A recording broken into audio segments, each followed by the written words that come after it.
How's everybody doing this morning? Excellent. Who enjoyed their Thanksgiving leftovers yesterday? Who enjoyed their Thanksgiving leftovers this morning, or is looking forward to them? Right. And I think that it's fun and interesting because this is such a great time of year, right? There's so much to look forward to, great memories, things that are that come back for us that we remember. And I also want to recognize that it's not easy. This could be a tough time of year for some people. This can be one where you're alone or things come up, things that come up from the past. And it's always interesting that the holidays bring out some of the best, and sometimes they bring out some of the worst. And while we're excited as we enter the holiday season and we're halfway through, and obviously for us Christians, the big holiday is coming up. It's in a few weeks or in 6 weeks or so that we're going to be in January. And January, for me, is not an easy month. It's a month that I'm reminded and remember growing up in the Midwest. Anybody come from the north of the Midwest and know that life? January, where you're staring down the long barrel of the gun of winter. It's going to be months of, and who knows how many months, right? It could be 2, it could be 5. I've seen snow in June. It's just not fair, right? That's just rude. And whenever you're staring down the barrel of a gun, you got to kind of ask yourself, how did I get here? So normally, January, it's kind of standard. It's like, all right, it's going to be a couple months here. We're going to have some snow. There's going to be some snow days. We know the process. And I always thought like, hey, this cold makes you tougher. This cold makes you stronger. It's a part of building character. But, right, I know, that's what the things you tell yourself. That's the things you tell yourself to psych yourself out. And there's some truth to it, but at some point in time, and I don't know about you guys, when you're trying to hold things together and convince yourself of something, it's only a matter of time before you find out the real truth. And in this particular story, the truth was that I didn't know the truth. I didn't know the real things in life.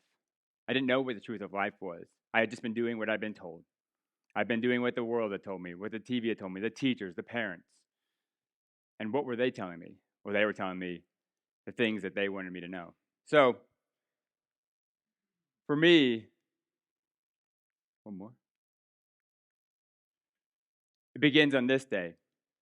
So, this particular January day was different for me. And I know this is kind of small, but January 6th, 2014 was a different type of day for me. The things I had been holding on to and holding up in life, doing all that I could, were about to break.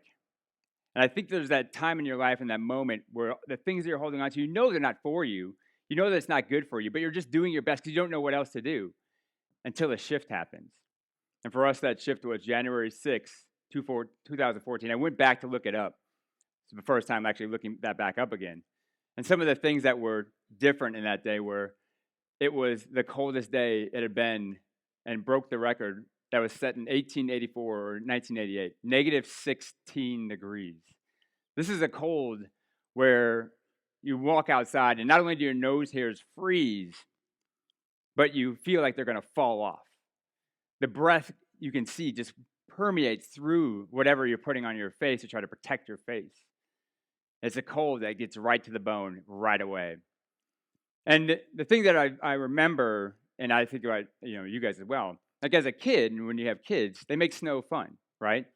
You dress them up. And it's not just you get dressed once. You get dressed like 3 times, right? You have like your socks, and then your next pair of socks. You have your pants and your longs and your long underwear, and then the snow pants, right? That come up over, and then the jacket, the sweatshirt, the hooded sweatshirt, and then the jacket that goes on top. So now you're walking around like Ralphie's brother out of A Christmas Story. Does anybody remember this?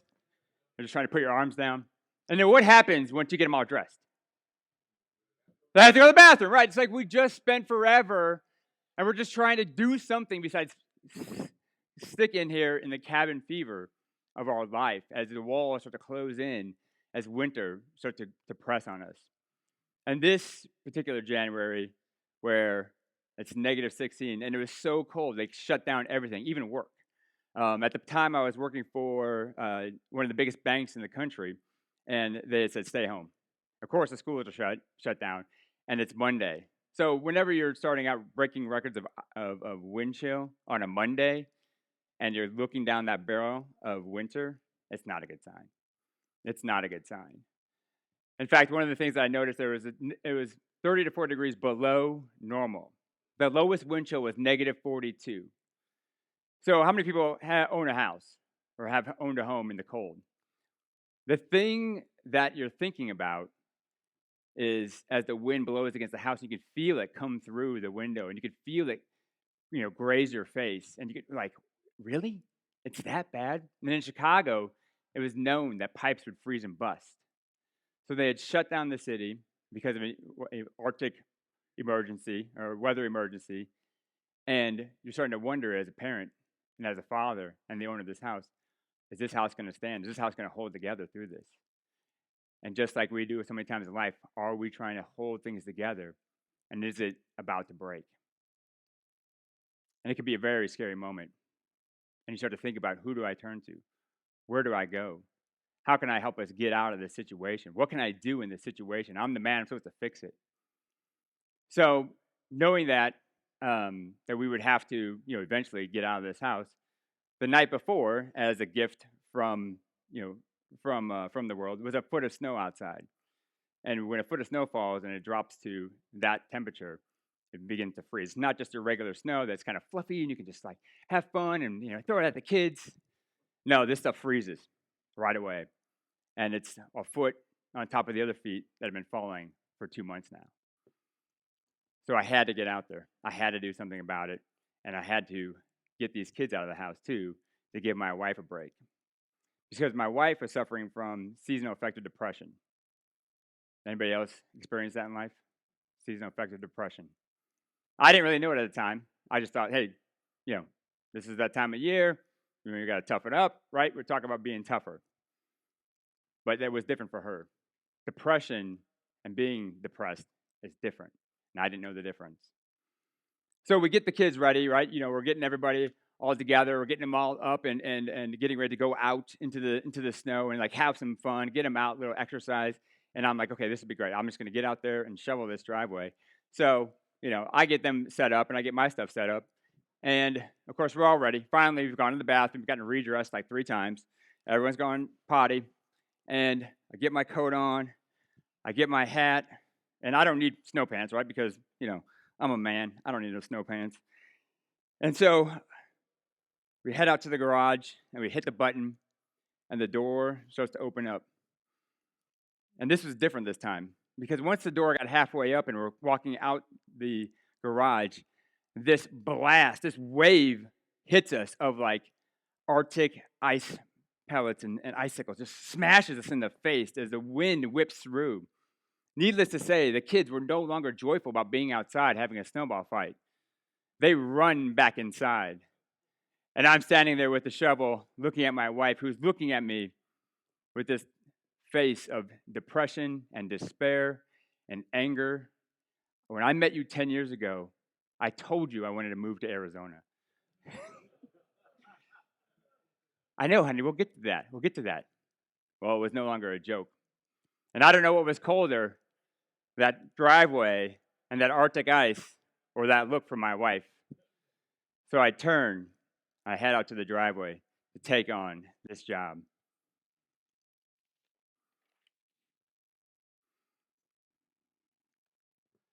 So I think that's it right there. I think we start to come outside and we start to look at our lives, right?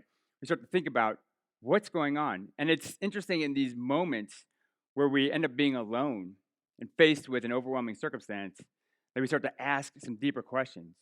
I'm out there in the driveway and I'm sitting there looking at my life and I'm sitting there thinking, how did I get here? I don't understand. I went to school. I got the degree in 4 years. I got the degree in a good degree. I got a good job. I got the girl that is was a high school cheerleader captain. I mean, that shouldn't happen to a guy like me.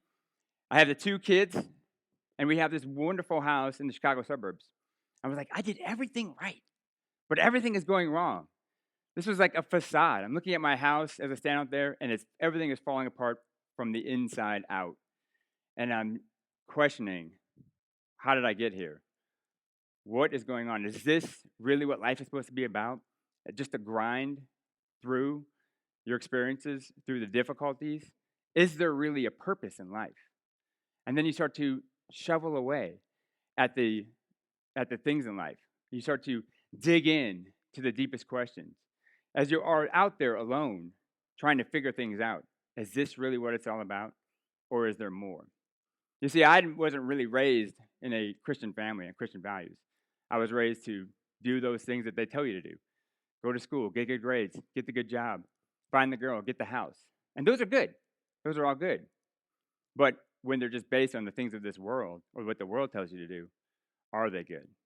Or is there a better way? So you come to that point where your destined storyline often begins at the point you realize that you're living someone else's story. I wasn't living my story. I wasn't living the story that God designed for me. I was just living a story based on what everyone else had told me to do. So it's in these times where you come to these critical crossroads. And it's when you get away from everything. It's when you find yourself alone. It's when you're out there and there's nobody else around. And I don't know if you guys have ever experienced the cold of that caliber. Nothing is alive. Everything is dead. Nothing is making noise other than the reminder of the wind as it moves the snow back over the driveway that you've been shoveling off. There's no kids outside playing. There's no people outside walking around. There's no dogs or animals. And it's very quiet. And when you're starting to have this conversation that you've been avoiding with yourself, you start to ask those deeper questions.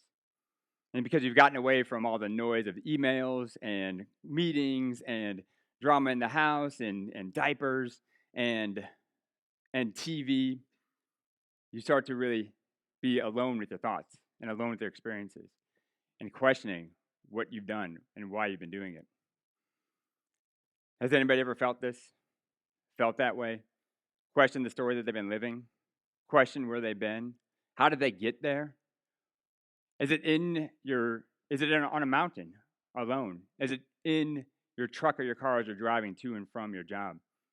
Is it when you're sitting in the parking lot? Do I go home? Or do I go to that place I know I shouldn't go? When I arrive home, do I go inside? Or maybe I want to go somewhere else. Or who can I call? I can't call anybody. None of my buddies want to talk about this. My parents, it's beyond their purview. They just did their best. And it's that time when we start to ask ourselves, what is the truth? What should I be doing? Because this isn't working anymore. And if you don't know where to go or who to call, that's when you start to find out that you have bigger questions. And you got to take those questions to a bigger source. And so I started out there digging away at my life. Yes, it was snow, and yes, it was hard, and yes, it was ice, but every time I lifted up a batch and threw it away, I was lifting up those questions and unpacking those layers of life and unpacking each topic. And I realized that the situation, the shift that had happened was so bad that it was no longer just affecting me as I sat there. It was affecting others, the people that I love or are supposed to love, the people that are supposed to love me. Have we asked those questions before? Has anybody asked that and seen that in their lives? Where you're now asking bigger questions. You're now realizing that it's not just affecting you, it's affecting the legacy that you're leaving. So what I think is interesting as I'm shoveling and I'm uncovering the things, the greater aspects of life, and I'm uncovering, trying to find the driveway, that I'm really sifting or shoveling my life's wheat and chaff. And it was just so interesting as I'm out there alone, wondering, what should I be doing? What is purpose? How do you have a happy marriage? And you start to ask those deeper questions, right? And you're moving and you're clearing the pathway so that you can find a new way in life. And as I cleared that pathway, and as I asked those deeper questions, and as I found pay dirt, or the driveway, finally, that things started to come clear again. But I was wondering, how am I going to find out the answer? How am I going to find the truth? Because what I'd been doing was the best I knew. So I started to dig in, and I started to go through what is the truth of my life? What is the story that I'm believing? What stories aren't working anymore? And I think that we have to always ask that question. Whose story are we living? Are we living our story? Are we living the story of what someone told us to do? Or is there a better story, the best one ever written that we can find? So what I realized, and how many of you have seen this, is what are you yoking yourself to? As you start to ask those questions, you start to wonder, what is a better way? There's got to be a better way. The same thing that I was asking, there's got to be a better way than this. What is that better way? And so for me, I started to go on that journey. As I finished up in the driveway, at least for the time being, because I just got to clear out at least one way, one car to be able to get out, I started to ask and go in and start to look up, what is purpose? What is meaning? How do you live a better life? How do you fix a marriage? How do you raise kids so they're not miserable and yelling and arguing with each other? How do you get yourself and your family out of a bad situation? And as I started to go down that path, what I eventually found over the years of research and reading and understanding, because we all want to understand, because there's that fire that gets ignited inside of us. There's got to be, you have hope. There's that still small voice of hope inside of you, usually found when you're alone. When you're alone in the mountaintop, when you're alone in the valley, when you're alone in the desert, when you're alone in your driveway, and you're alone in your car. That's when you hear it. It's not from all the noise. It's not from, all the TV or the podcast or the radio. It's when you're alone when he whispers to you. And so you start to follow that voice. You start to follow that sound and take those courageous steps. And for that journey, it led me to the truth. I'd gone through all the books and all the self-help books, but they all come from the book, the Bible. Can I get an amen? Amen. That's right, because this Bible, the reason why it's so popular, the reason why it's time-tested is because it has the truths of life. It took me about 10 years to figure that out. It took me about 10 years to dig all the way in and get there. And it's those 10 years that you guys don't have to suffer. If there's men in this room that are here for the first time that are looking for answers, this could be the one. Consider yourself lucky that you're in this room now. For me, it was years before I found a group like this. It was years before I found wise, godly counsel. It was years before I started to realize, who am I yoking myself to? What information am I yoking myself to? Who are the people that you're being yoked to? What are the messages that you're yoking your life to? Because in Matthew, what does it say? Just a second. In Matthew 11, 29 through 30, it says, take my yoke and learn from me, for I am gentle, lowly in heart. You will find rest for your souls. For my yoke is easy, my burden is light. So I just encourage you, when it gets heavy, when life gets brutal, when it gets bitterly cold or bitterly difficult, to remember that you can take on his yoke. You don't need to take the whole burden on, and you can go to him. And also, who are you surrounding yourself with, right? We're talking about who are we yoked with? Are you surrounding yourself with your drinking buddies or the guys that you watch sports with? Or are you surrounding yourself with men that are going in a further direction, men that are beyond where you are that can lead you there? I'm so grateful for this room of wise counsel. And those who are in this room, I think have experienced that as well. Who's experienced the benefit and the blessing of being a member of Iron Sharpens Iron? Who has yoked themselves with other members of this room? Who has leaned on one another in a difficult time to help them through it? Yeah, exactly. How many of you searched for 5, 10, 15 years or more, decades, for a group like this? Absolutely. So I'm so grateful and thankful for you guys, because it was because of you that helped me through some of those difficulties.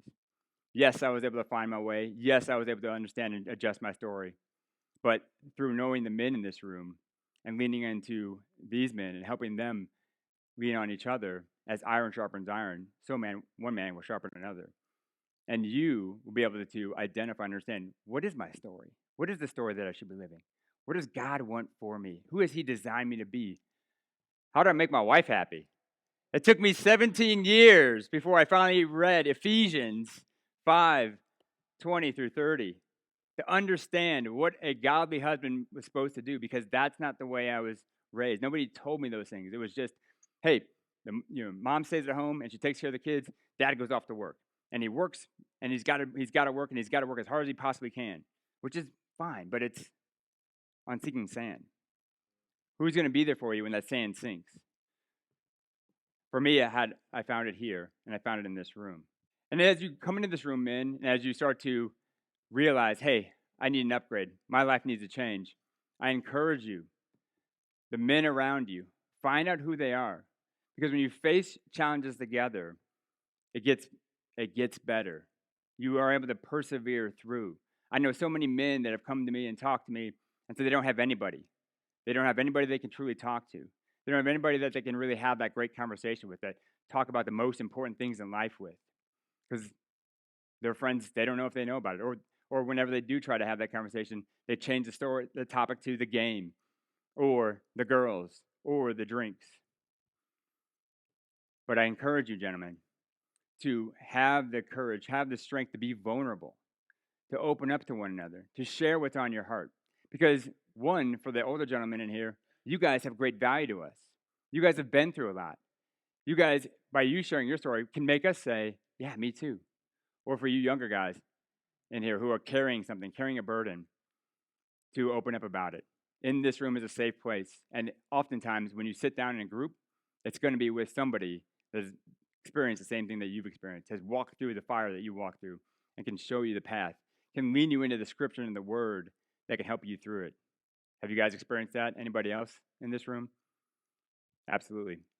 So as we keep going, as we keep walking, and we strengthen each other with each other, and we come close and we say, hey, I need help from another. I need to come into this room, and I need somebody to guide me. I need a resource. I need a help. I need a guide. And you start to walk together with that as iron sharpens iron, as you surround yourself and start to walk that better path and start to live out that better story in life. You realize that there's a sense of authenticity. There's a sense of purpose. There's a sense of meaning. There's a sense of strength as you start to walk in alignment with the word and integral with the word. You have that authentic life with God. And it's in your shining, and you're getting the light of him. His glory is shining upon you as you take those steps. Because those steps are now firm. Those steps are not on sinking sand. They're on that firm foundation. And your spirit starts to feel a spirit of significance. In fact, you start to realize that the people around you are changing. Maybe your wife is changing. Maybe your kids are changing.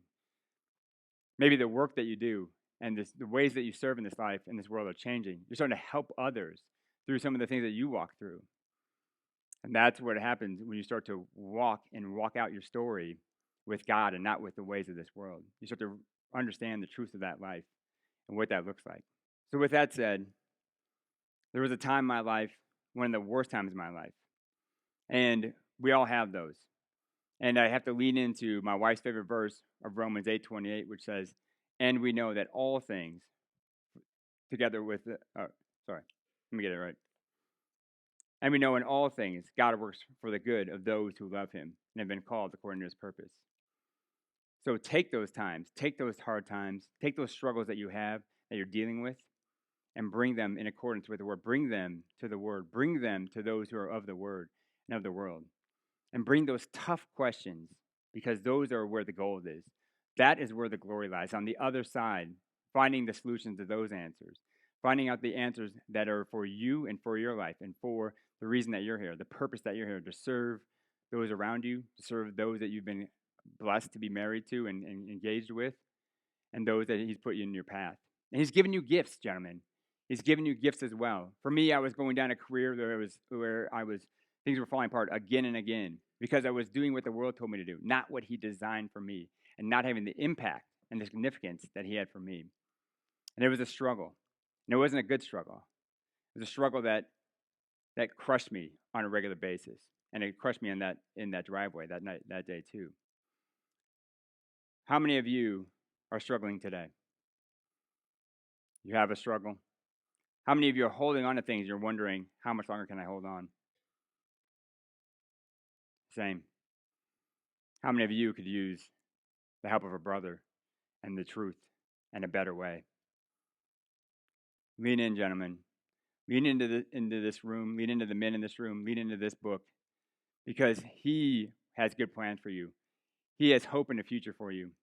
He wants you to live a victorious life, and one that glorifies him, that brings his glory and his kingdom to this earth. And he's going to do that through you. So I encourage you, gentlemen, to open up, be strong, be courageous, be vulnerable, and share with one another. Because when you do, your story then becomes about his glory. And with that said, I thank you. One more time, let's thank Jeff Shirrell. Thank you, Jeff. Thank you, sir. All right.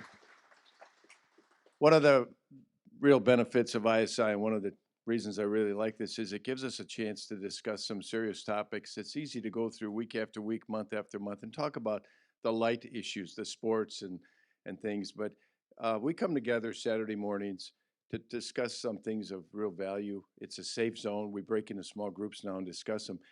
All of us have gone through a dark time in our life. The Bible refers to that as a valley. Some of us are in one of those now. God wants to take us to the mountaintop. He wants to take us to the light. But those dark times, those valley experiences help give us depth and meaning.